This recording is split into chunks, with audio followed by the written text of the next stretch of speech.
Hey guys, and welcome back to my channel. Welcome to another episode of Discovering Lost Ark. Today we're gonna talk about the mini card game that the devs from Lost Ark included in the whole game. Basically, this is another part of Lost Ark that I dearly appreciate. Not that it gives you any sort of extreme mega value to your MMORPG, but it's just something cute on the side, something nice. If you guys have ever played The Witcher 3, then in The Witcher 3 there was a similar, not quite the same card game called Gwent, right? So this card game in Lost Ark is kind of the same. You can find the kind of the same but not so complex, right?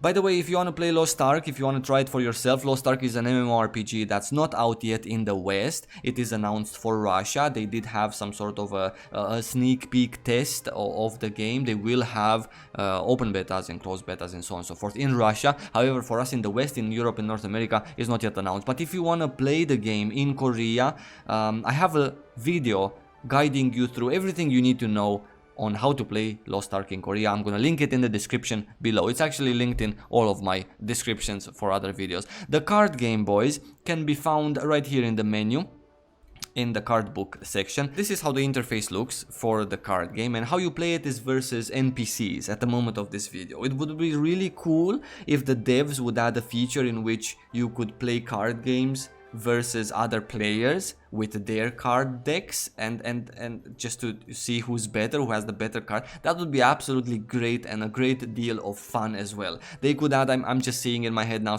a feature where you can play versus other players, and you can also add a stake, like I don't know, some gold, some shillings, some tradable or even untradeable currency, that hey, you know, I play a card game with you, and then if I win, I'm gonna win the stake that is at hand, and so on and so forth. It would be really nice, but maybe if you put stakes, then that would be a very easy and cheaty way of a guy getting some pirate coins from one of his other accounts, because he just plays card games amongst themselves and he just wins on the account that needs the coins. So untradeable currency might not be something that let's say should be added as a stake, but tradable currency, like for example gold, that can be easily added as a thing to just spice the whole card game up. That would add actually real value if there would be player versus player card games. I would really absolutely love that. While waiting for a PvP queue, you just pop a game with some guy that's next to the PvP queue either, because my god, it's horrendous.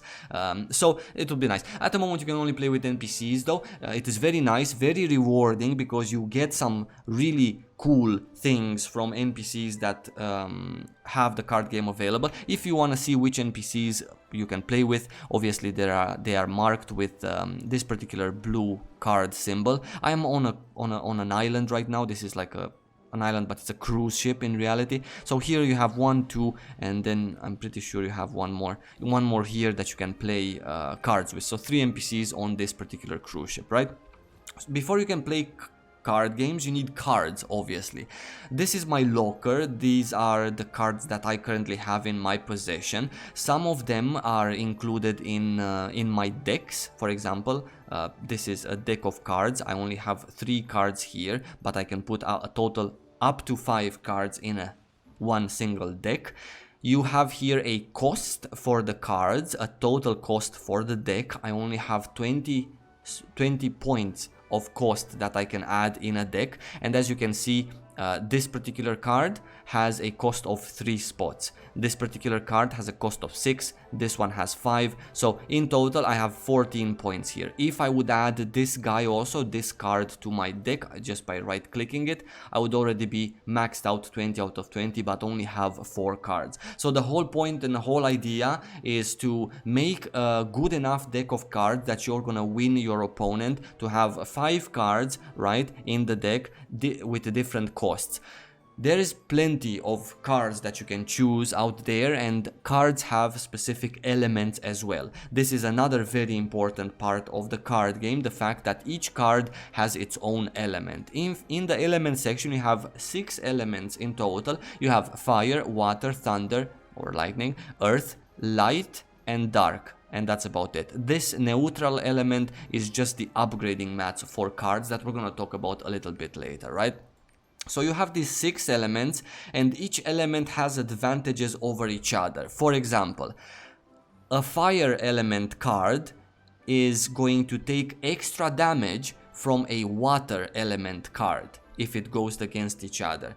A water element card is gonna take extra damage from a thunder element card, and so on and so forth. It goes up until the end where dark element cards do extra damage to all 4 of these: fire, water, thunder, and earth, and light element cards do extra damage only to dark element cards while being equal to earth, thunder, water, and fire. So it has a little bit of thought put into it. It's really not such a big deal, guys, but it has a little bit of something put into it. Cards can be also upgraded. As you can see, cards have these little yellow diamond shaped things, they're dots that can be upgraded depending on the rarity of the card. Obviously, cards can be blue quality, cards can be purple quality, cards can be green quality, like this one is, for example. For a green quality card, you see that it can only be upgraded once,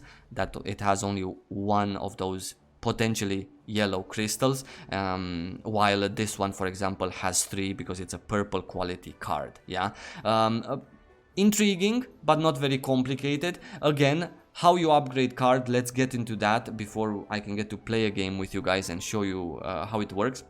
How you upgrade is in this panel right here. It is basically card growth. This one I cannot click it because it's already upgraded to the max. Yeah, and for example, this one I can click it and I can upgrade. I use other cards or card upgrading materials in order to upgrade my cards further. I will place them here. So for example, this is just a basic random material for upgrading cards. This is a more advanced one. This one, for example, it gave me 500 points of experience out of the total of 12k that this card needs in order to get one of these shiny yellow crystals. Yeah, if I would add this card, it's not gonna give me 500. This is gonna give me 1.5k towards my progress, and then I keep adding these cards. I can also sacrifice, if I don't have these upgrading materials, I can also sacrifice some actual cards with damage and HP, so I can do that. They don't give you that much either, so it's not really point in sacrificing real cards, unless of course you want to get rid of them because you just have too many of regular cards. You just want to get rid of them, and then eventually when I keep adding stuff here, I don't really care what I'm adding. I'm just gonna press growth. I'm gonna spend a little bit of this currency, and then my card is going to be added this amount of experience. Of course, I need from 7k, I need a little bit more to 12k. So why don't we do that also during this video? There you go, one more of these one more, and then another blue card. There you go. I'm gonna press growth again, spend some currency, and now I'm able to get this first white dot.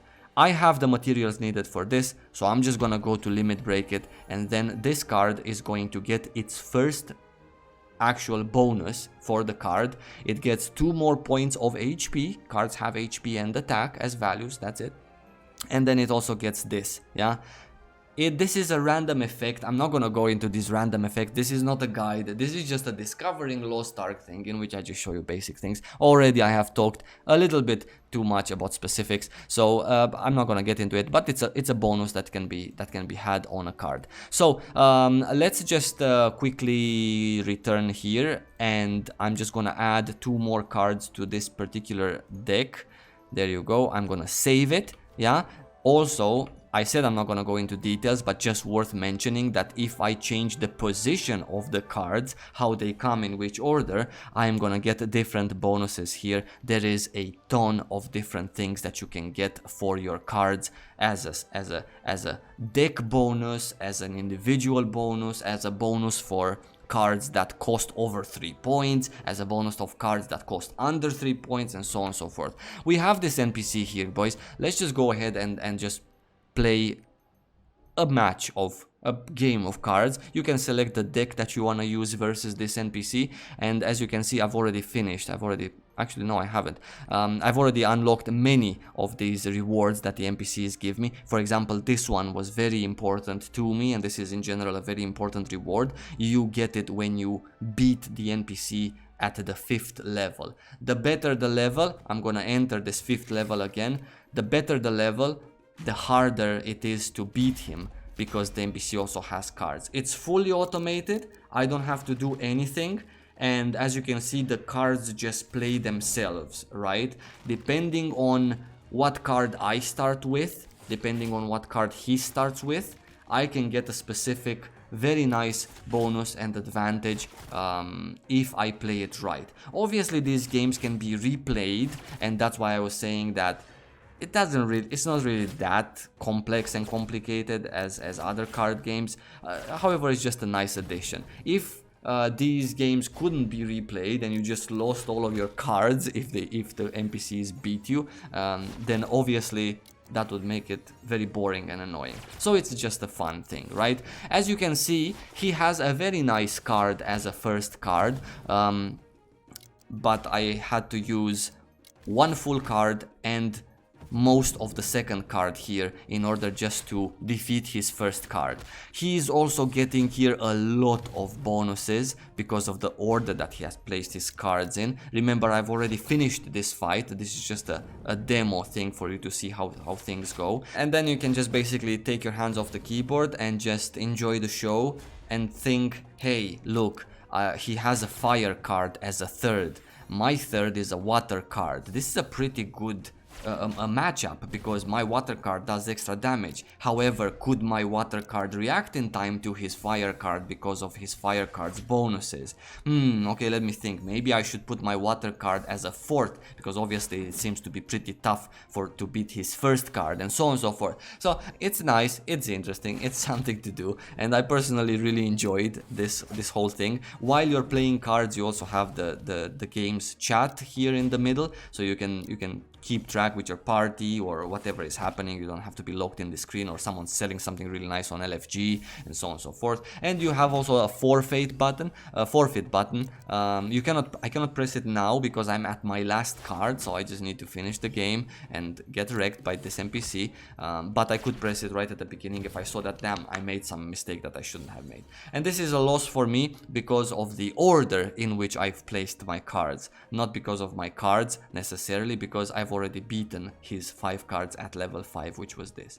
But that's about it. You get the rewards that you're looking for and you move on to the next NPC. Once you finish all the NPCs in the world to play cards with, it's not really that hard, then you can just consider that you've done enough. You've played all the card games in Lost Ark up until new NPCs come in new zones that you can play cards with. Yeah, there's obviously various ways to get cards from. Like, I'm not even gonna go into the many ways to get cards from, but the really awesome cards, you get them from affinity with specific merchants that really give you badass fabled yellow orange quality cards. And those are the cards I think I have 1 or 2. For example, this one. This is a very nice card, and this was not that hard to get, but it's a very nice card, a very useful card to start off with. There are other very awesome cards with a lot of damage and a lot of HP, and obviously 4 upgrading points, which gives me in total 4 bonuses there. As you can see, at the last step, it also increases its attack by 2 points, which is huge in a card game. Yeah, and this was about it, guys, for the card game. I thank you for watching this video, thank you for watching my content. If you're interested in other things about Lost Ark, I have a ton of Discovering Lost Ark episodes in which I show you various parts of the game. If you want to know how to play the game, the link is in the description below. Thank you so much, stay safe boys, enjoy the summer, lots of love, see you next Sunday.